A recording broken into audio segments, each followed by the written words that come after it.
our city attorney, Heidi Feldstein Soto, our city controller, Kenneth Mejia, and now our city council leaders, starting with first our council president, Marquise Harris Dawson, and then in order of their districts, District 1, Councilmember Unices Hernandez, District 2, Councilmember Adrien Nazarian, District 3, Councilmember Bob Blumenfield, Councilmember Nithya Raman from the 4th District, Councilmember Katie Yaroslavsky with the 5th District, representing the 6th District, Councilmember Imelda Padilla, and the 7th District, Councilmember Monica Rodriguez, the 9th District, Councilmember Curran Price, the 10th District in the House, Councilmember Heather Hutt, the 11th District, Councilmember Tracy Park, representing the 12th District, Councilmember John Lee, the 13th District, Councilmember Hugo Soto Martinez, our 14th District, Councilmember Isabel Jurado, and the 15th 1-5 in the House, Councilmember Tim McCosker. We're also happy to recognize many other elected officials here today. We'll say a few of them. I'm sorry if we don't get everyone, but certainly our county supervisors that are here with us today. Supervisor Janice Hahn and Supervisor Holly Mitchell. We also have the Mayor of Englewood, James Butts. The Mayor of Paramount, Peggy Lemons. Our Los Angeles Unified School Board members, Charlotte Handy Newbill and Nick Melvoin. And our Los Angeles Unified School District Superintendent, Alberto Carvalho. And last announcement here, Chancellor of the Los Angeles Community College District, Alberto Roman. Thank you all for joining us today. Now it is my pleasure to introduce a very special guest. She is an accomplished entrepreneur and leader here in Los Angeles and well beyond. She has made an indelible mark in sports and entertainment. As the president and co-founder of the Angel City Football Club, she has led the rise of the nation's foremost women's professional soccer team. She is a fierce advocate for gender equity. Please welcome to the stage, Julie Ehrman.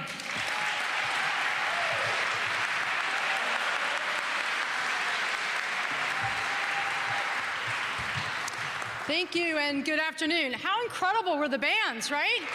Wow. I've never been played on by a band. I might have to do that again. My name is Julie Ehrman and I am co-founder and CEO of Angel City Football Club. I am so honored to be here today representing our incredible fans and club here at Expo Center in the heart of the city that doesn't just host global moments, it creates them. As we look ahead to welcoming the world for the World Cup, Los Angeles is already showing what it does best, bringing people together around joy, culture, and possibility. If you don't know us, you know that from day one, Angel City was built with a simple belief that a sports team should make its city stronger. That's why we've embedded community into our business model and why our partnership with LA Recreation and Parks is so special to us. Today, I am incredibly proud to share that we're renewing our commitment to LA Rec and Parks for another 3 years through 2028.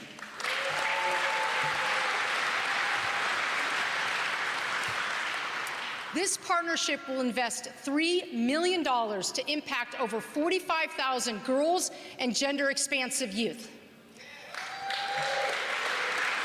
Through this extension, Angel City Football Club and Recreation and Parks will deepen and expand a portfolio of initiatives designed to remove barriers to soccer.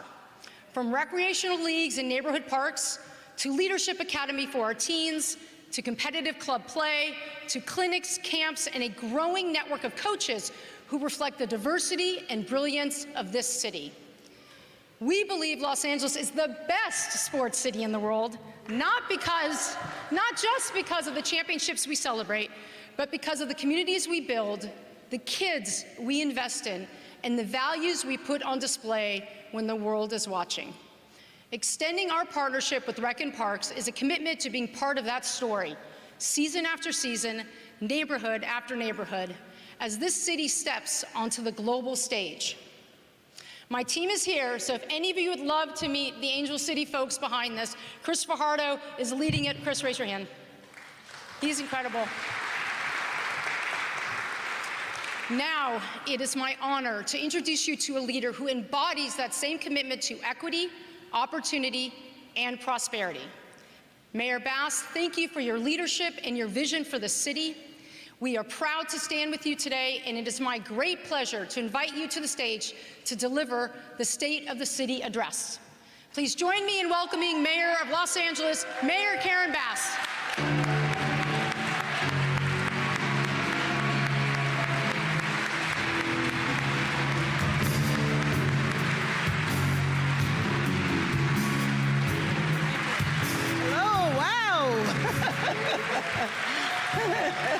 Oh my goodness.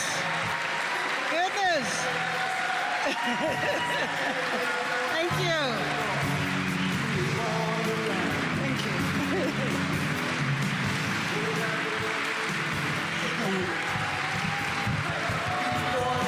All right. We love LA.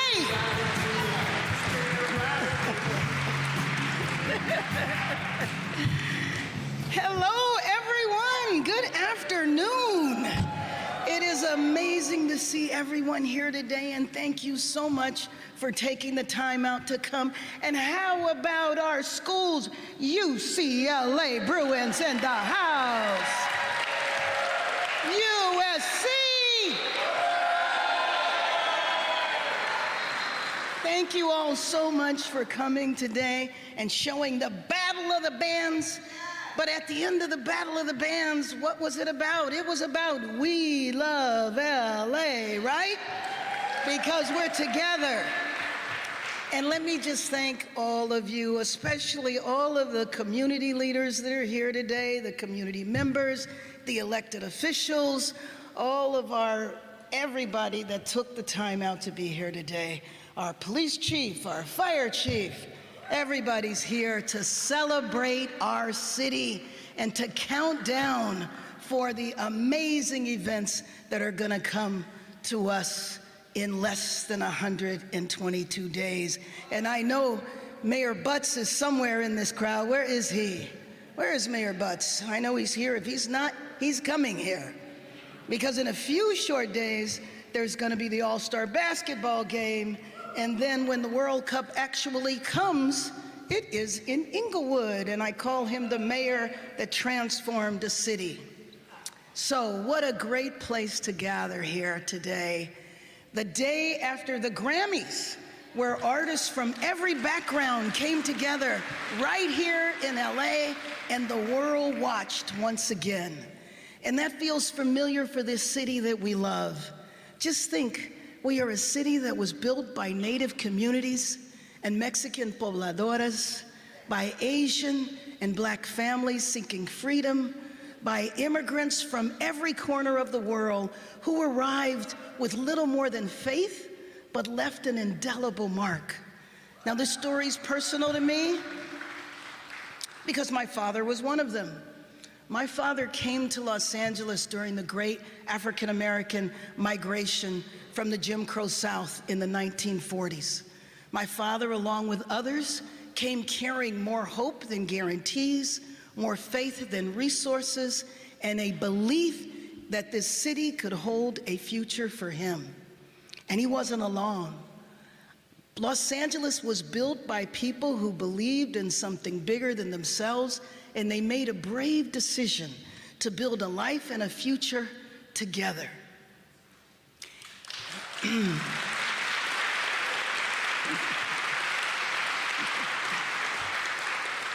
And what a fitting place to gather here today at Expo Center. This is where my grandson swims in the summer, right out there. And 2 miles away at South Park, where I learned to swim and became a lifelong swimmer today. And being here is a palpable reminder of something I need to say to you today, though. Our city has always been about bringing people together, including to protest injustice, and doing so peacefully. That is not just our value, that is our strength, because this is a consequential moment for our democracy in the 250th year of our country. People have a right to be concerned and a right to raise their voices, and I hope that every one of you will continue to do so, because our rights and our democracy and our country have never been more fragile than it is today.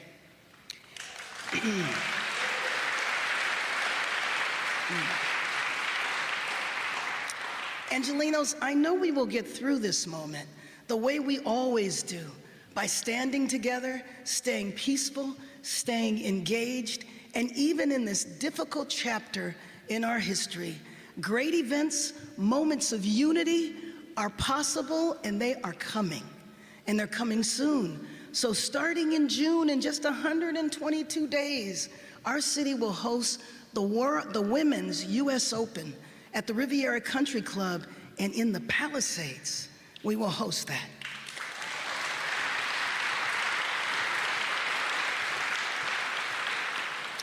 And fans across the city, and days after the U.S. Open, fans across the globe, not just the city, will come to LA for the FIFA World Cup. Now, let me be clear. I know that's going to be really, really exciting. Now, let me be clear, though. These moments will not belong only to those who can afford the seats. Have you seen how much they cost? But they're going to belong to all of us, because that's why I'm so excited to announce today that we will host more than 100 watch parties and events throughout every city council district during the World Cup, and they will all be free, and they will all be open to the public.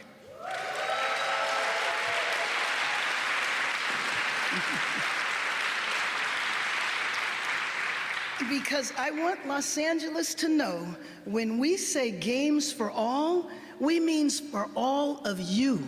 For everyone here should participate, and every neighborhood should benefit when these games come to our city.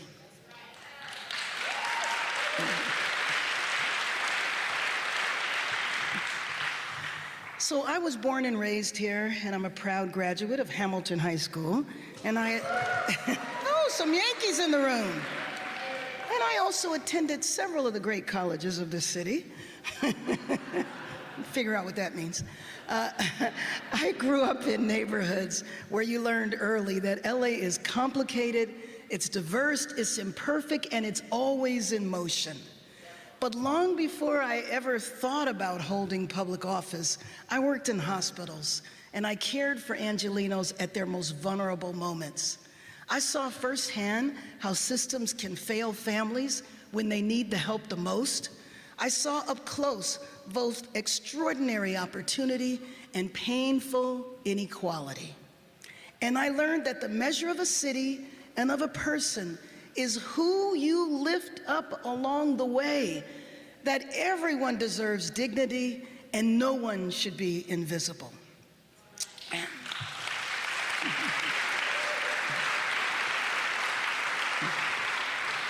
And I want you to know that that's what guides me every day as your mayor. Some of the people I love the most are here with me today. Where are you? Where is my family? My daughter Yvette, 2 of my 3 grandsons. Come on, you have to stand up. Yvette and Michael.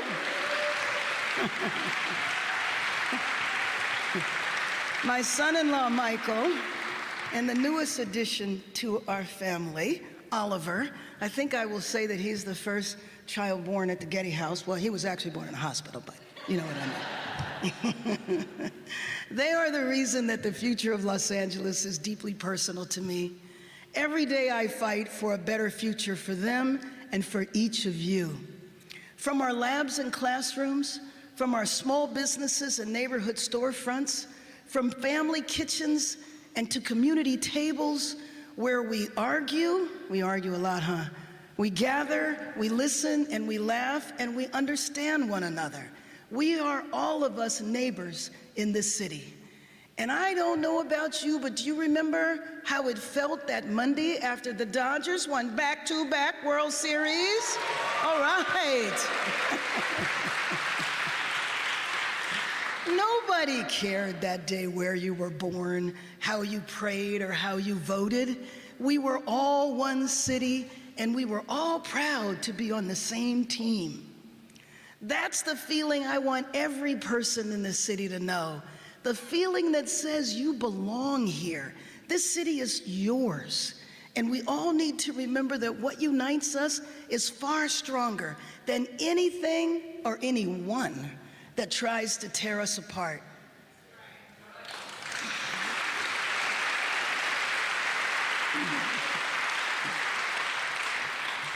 I've seen that truth proven my entire life. That's when Los Angeles stands together, because nothing can stop us. Nothing can stop us when we stand together, Los Angeles.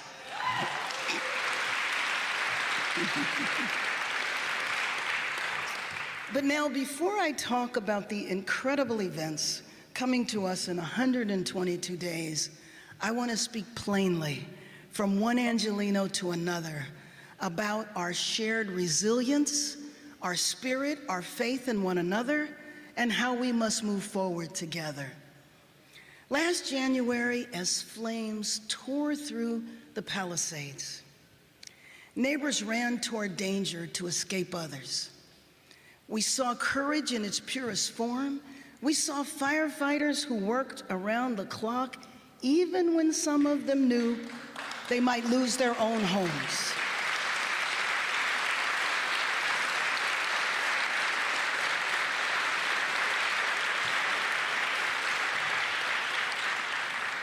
Angelinos reached out with food, clothing, and open arms. Angelinos of all kinds handed out water and masks and guided strangers to safety. This city refused to turn away from one another. Now, over the past year, Angelinos, I have heard your grief. I've heard your anger, your exhaustion. I have sat with Palisades families who lost their homes, their livelihoods, and all sense of normalcy. And I carry your stories with you, and I want to take a moment to thank you for your honesty, for your resilience, and for making me a stronger leader.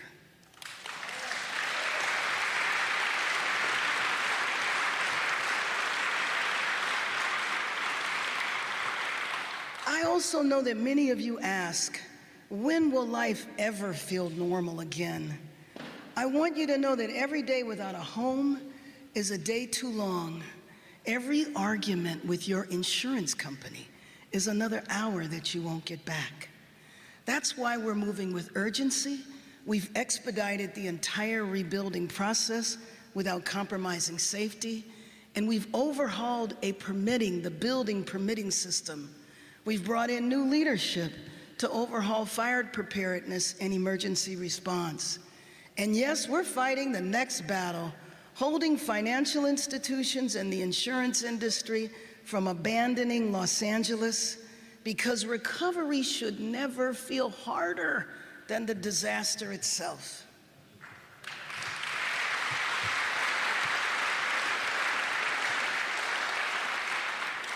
That's why next week I will travel to Sacramento along with Councilwoman Park and a delegation of Palisadians to make clear to the state that continued investment in rebuilding the Palisades is not optional, it is essential.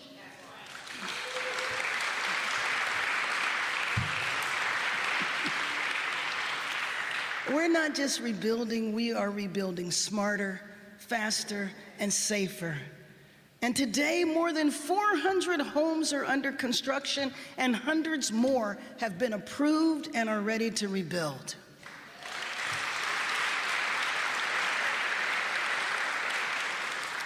Families are returning home, but this is progress, but we're not going to slow down. We will continue building stronger and better, and we will be prepared in the city if and when the next disaster hits. We will be ready.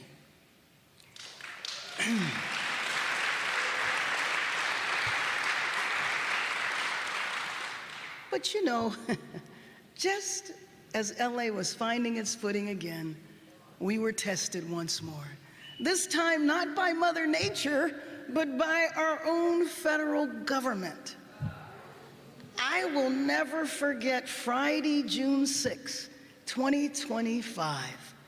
Without communication, without notice, and without respect for the city, Washington chose LA for its first experiment, its first testing ground. For days and weeks, masked men in unmarked cars sped through our streets and swept up parents picking up kids from school, day laborers in Home Depot, people who worked in car washes, landscapers.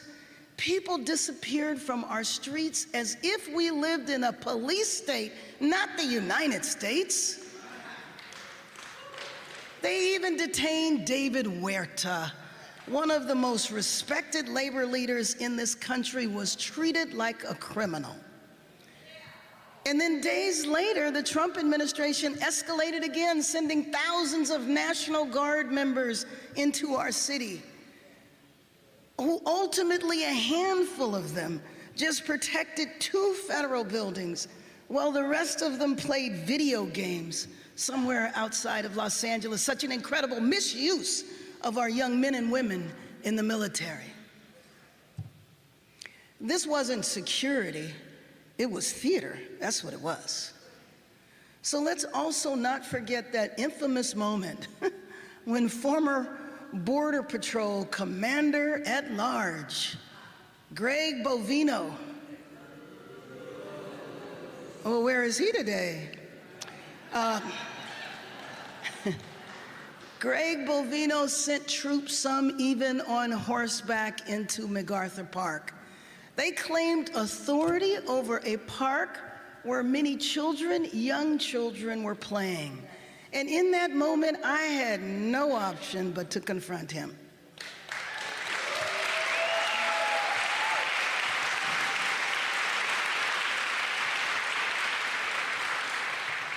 Because no leader who loves her city stays silent while Angelenos are terrorized on their neighborhood playground.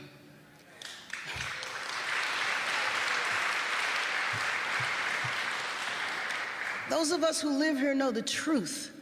The violence which we condemned and were fully capable of handling, right? It was contained to a few blocks downtown in a city that is 500 square miles. But the administration preferred a made-for-TV crisis to the facts. And yet, during those long summer days, I want to remind you that neighbors looked out for neighbors. Communities formed rapid response networks. People stood together to defend loved ones and strangers. I felt so proud to be an Angeleno, and I bet all of you did as well.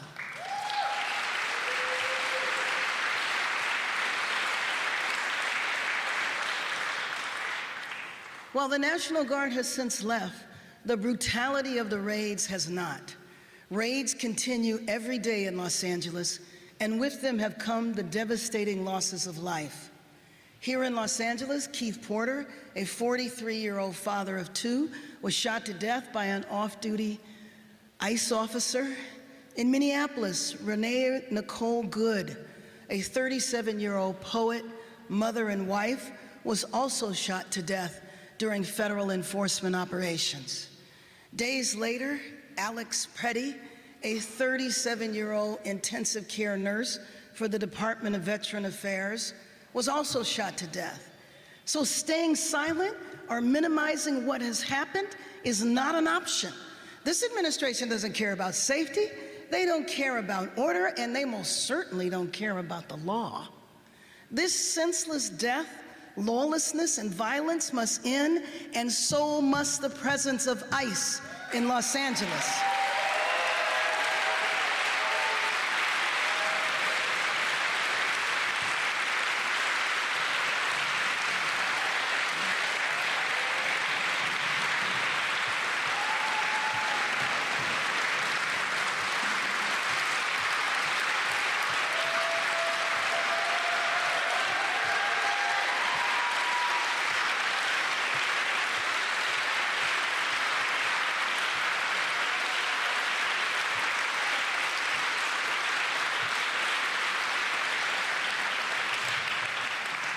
Let me make this clear. Across this country, mayors and local leaders have become the last line of defense for democracy and people's daily lives, standing where federal leadership has abdicated its duty to protect you. That's why I joined over 130 mayors across this country when the raids began, all of us determined to push back through our offices, through our communities, and through the law. Many years ago, just think about this, from the ICE raids to my memory, and I think maybe a few of you here remember this, I was honored to be in the Coliseum right behind me, where Nelson Mandela spoke. Anybody here remember that? How many people were here for that? There's a few of us that have been around. Nelson Mandela was just released after 27 years in a South African prison. And he said, "We who have suffered and continue to suffer the pain of oppression know that underneath that face of Los Angeles lies a great and noble spirit." Is our spirit great and noble? I think our spirit is great and noble. I know it is. Because in Los Angeles, we always stand up for our people, on the same moral high ground as those who came before us. We protest for what is right, peacefully and nonviolently. We stand up for everyone who calls this city home. No amount of intimidation, bullying, or pressure from Washington will ever change that.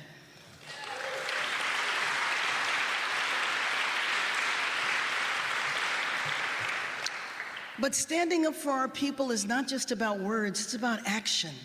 It's about confronting the challenges that shape daily life for millions of Angelenos.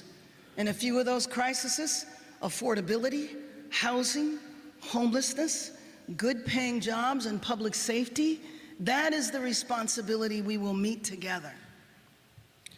The greatest test of LA is whether people can actually afford to live here. Across Los Angeles, too many neighbors are packing multiple families into one apartment or working 2 and 3 jobs just to stay housed. I know many of you are wondering if you'll ever be able to own a home. And if you're a young person listening today, you already know this because you live it. That's why my first executive directive fast-tracked affordable housing construction across Los Angeles. And so far, we've accelerated more than 30,000 housing units across the city, and 6,000 are currently under construction.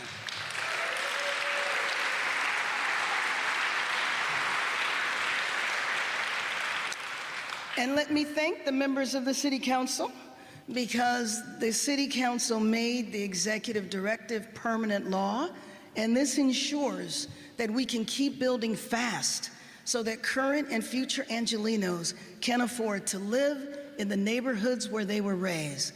Thank you, City Council.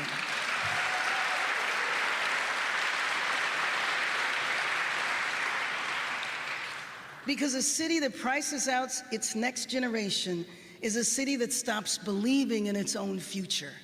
We must and we will remain a place where working people can live, build, and thrive without being crushed by the cost of simply calling this place home.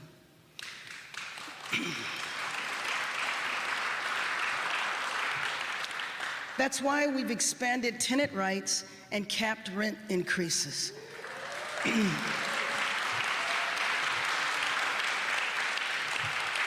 Another thank you to the leadership of the City Council, because you did that, and I had the honor of signing it. And today I am thrilled to share that we will provide $14 million in rental assistance for seniors and people with disabilities.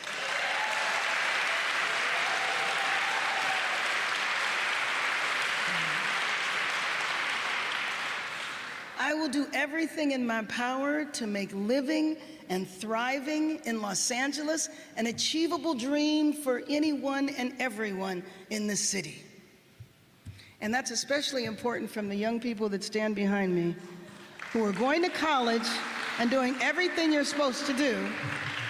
And it's the job of all of us to make sure that you should choose to live here, you can actually afford to buy a home in Los Angeles. That's our commitment to you.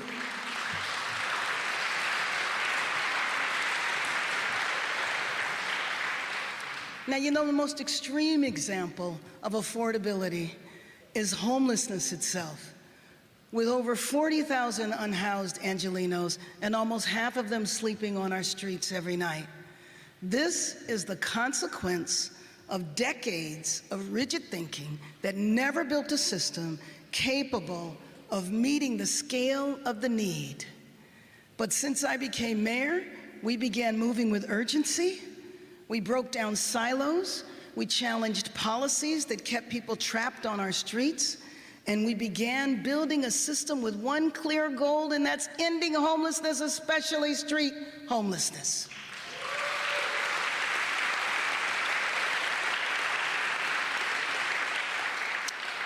Now, we have to prevent homelessness before it occurs. So this means moving people quickly into interim housing so they are off our streets. This means tackling the health, the social, and the economic barriers that too often pull people back onto the streets, so that when Angelenos move into permanent housing, they actually stay housed.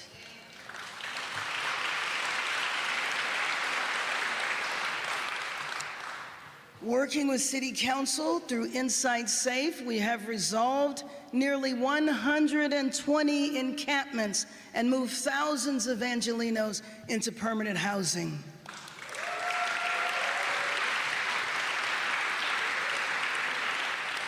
We have an 85% retention rate in permanent housing, but that's not enough. We must provide more cost-effective homelessness solutions and improve the retention rate in interim housing by developing stronger and more comprehensive services. But we also must continue accelerating the construction of permanent, affordable housing.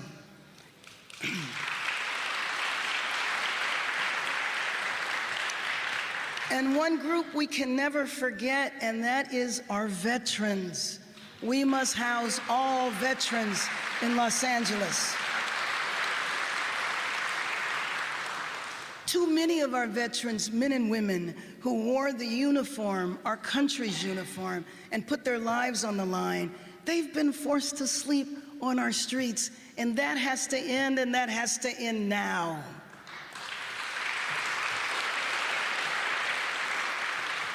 And here's a surprise for you, because we actually have the resources to do so.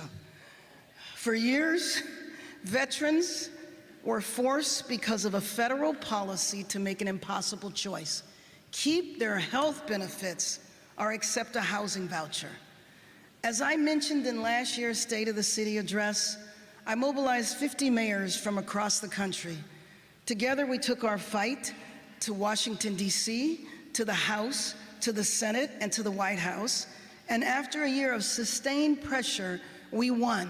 Veterans no longer have to make that choice between whether they receive health benefits or whether they have housing.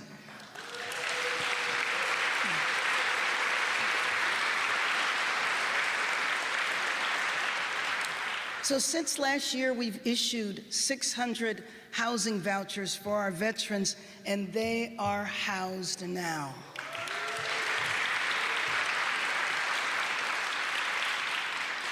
Now, our mission is clear and non-negotiable. There will be no unused vouchers in the city of Los Angeles.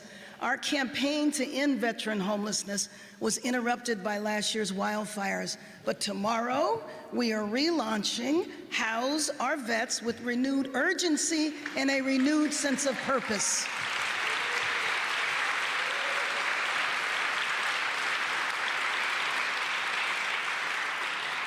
We will deploy every tool in the mayor's office.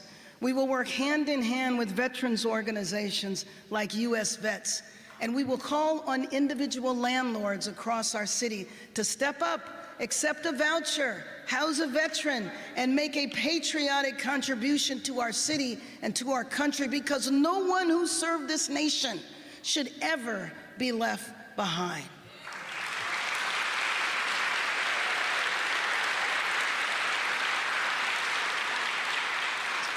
Now, just as everyone deserves the dignity of shelter, everyone deserves the dignity of work.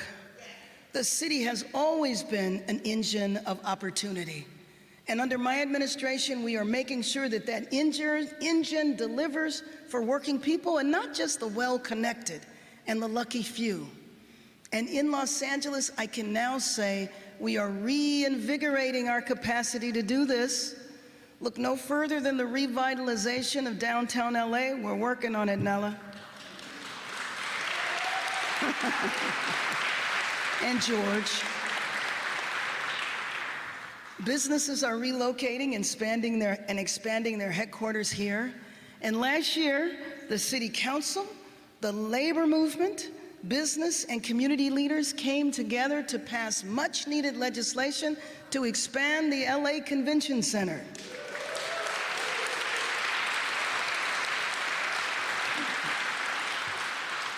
And as a result, marquee conventions are booking as we speak. And today, I'm proud to announce that two major conventions, national organizations, the American Speech, Language, and Hearing Association, and the American Geophysical Union, have chosen Los Angeles. Now, don't laugh, that's over like 30,000 people coming to our city. That's a lot of money, hotel rooms.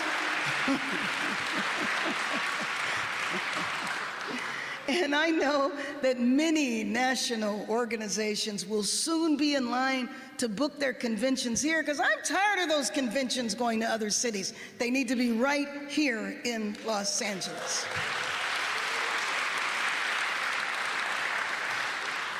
Those jobs, the hotel nights, full restaurants, and activities on our streets, because that's part of feeling safe, getting people out there.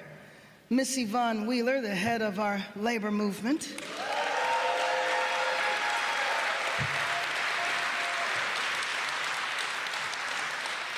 and after many years, our signature entertainment industry is finally coming home.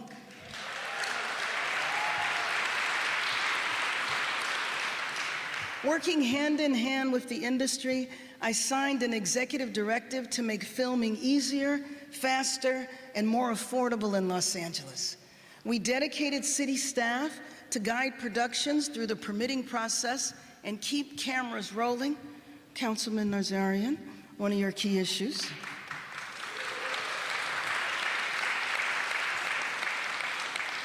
So one example in Councilwoman Jurado's district, East End Studios, where it took just 18 months to go from groundbreaking to ribbon cutting, creating thousands of construction jobs and hundreds of permanent, good-paying union jobs.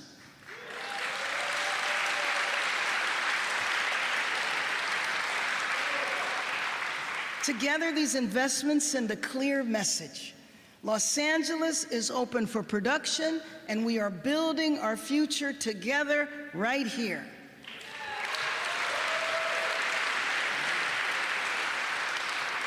Now, all of this is great, but to ensure that our city is affordable and livable, we need a city that is safe for our residents, our businesses, and our visitors. This has always been priority number one, and we've made real progress. Homicides dropped by 19% last year, the lowest in 60 years, and retail theft is down. Chief?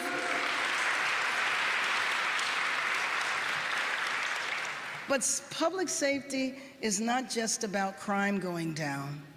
It's about how you feel, how safe you feel, whether your child feels safe walking to school, whether the lights work on your street, and yes, we're getting those solar street lights installed.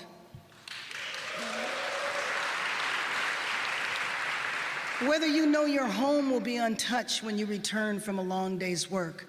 So I hear you from the Valley to Mid-City to South LA. LA is a vast city with diverse needs, and there is no singular approach to safety. Some neighborhoods want to see a strong, visible LAPD presence. Others want to see a stronger presence of community-based organizations and programs. Well, we have to deliver both, and I'm proud of our Office of Community Safety. They deploy trained, unarmed professionals to deter crime. They provide safe activities to prevent community violence, and they have saved countless lives. And I'm also proud of the program that responds to individuals with mental health and substance abuse crises.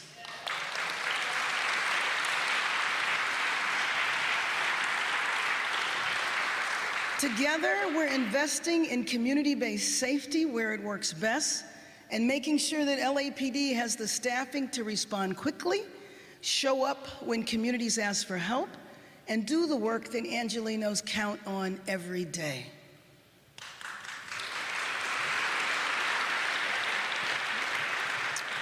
All of this work making safety real, visible, and felt is exactly what will prepare us to welcome the world. In LA, we lead in moments like this with urgency, clarity, moral conviction. That's how the world will come to know us. And as we prepare for the U.S. Women's Open, the FIFA World Cup, and soon after the greatest Olympic and Paralympic Games in history,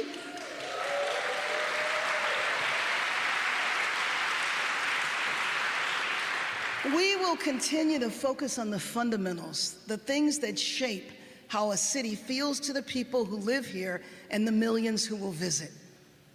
So here is our path forward. We will continue to resolve encampments and housed Angelenos through Inside Safe and other programs. We will intensify our efforts on focusing on housing veterans and making housing affordable. We will accelerate beautification efforts along major city corridors from our new Clean Corridors initiative, especially near where World Cup watch parties will take place. And in that, we will crack down on illegal dumping. Those who cut corners, avoid disposal fees, and leave a mess for workers and neighbors to deal with, there are consequences.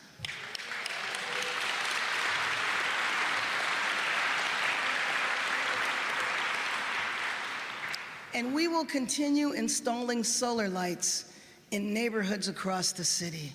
And this summer, the U.S. Women's Open and the FIFA World Cup will touch every corner of our city, welcoming hundreds of thousands of visitors from around the globe.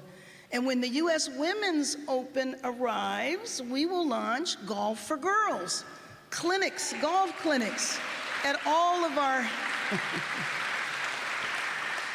we will offer golf clinics for girls in all of our public golf courses across our city, from Van Nuys to Wilmington. And tonight, the Angel City Football Club is investing $3 million for a 3-year initiative with the City of Los Angeles, serving more than 43,000 girls.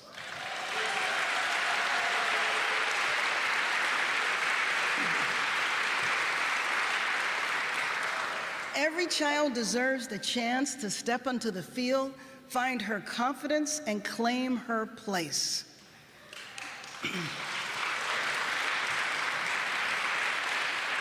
Then, in 2028, we welcome the world on an even grander scale as we host the Olympics for the third time and the Paralympics for the first time in history.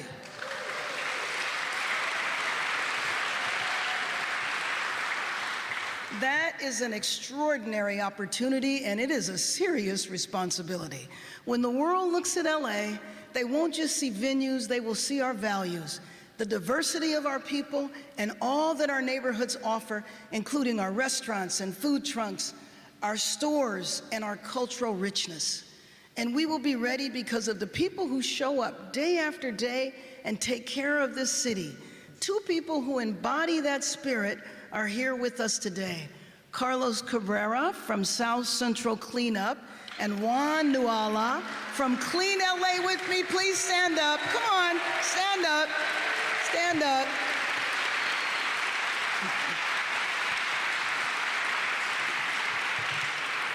Now, I don't know if you've seen them on social media, but let me just tell you, they are doing an incredible service in our city. And we not only applaud you, we want to support you, but we also want to join you.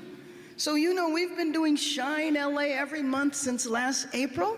And as a matter of fact, we're doing Shine LA this coming Saturday, and I'll talk about that in a second.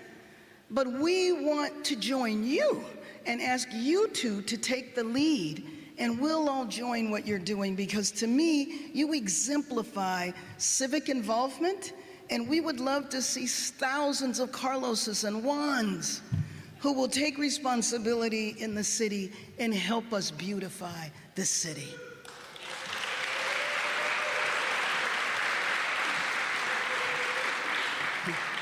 So this Saturday, Shine LA will focus its efforts at Hanson Dam Recreation Center, which will also serve as an official LA World Cup fan zone. We'll be joined now by Foo Fighters, Dave Grohl, and his wife, Jordan. Do you mind standing so we can applaud you? We will take your lead.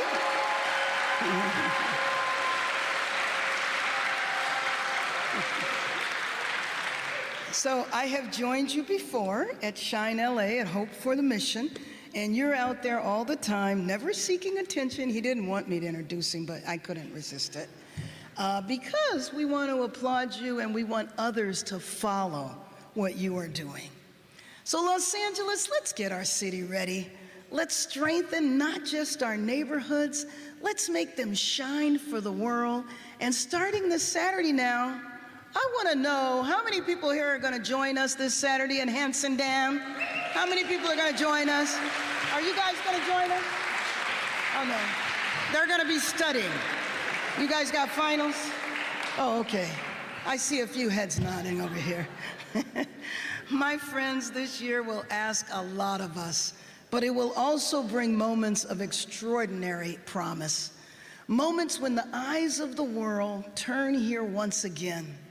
I have always believed that Los Angeles can move faster than bureaucracy, care deeper than politics, and think bigger than the limits we've been told to accept, and I believe that more fiercely now than ever.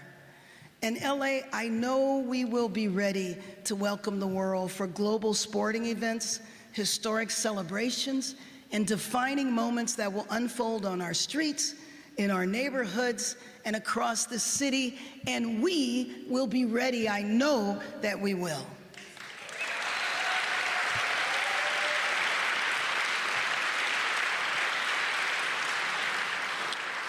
But here's the thing. I also know we will be ready to resist and confront whatever comes our way, whether it is a reckless federal government who tries to say that this city is falling apart and needs the help and needs to be rescued, those who say that our values are negotiable, anyone who tries to disparage our city, or anyone who underestimates the strength, the unity, and the courage of this city, we're not going to stand for it.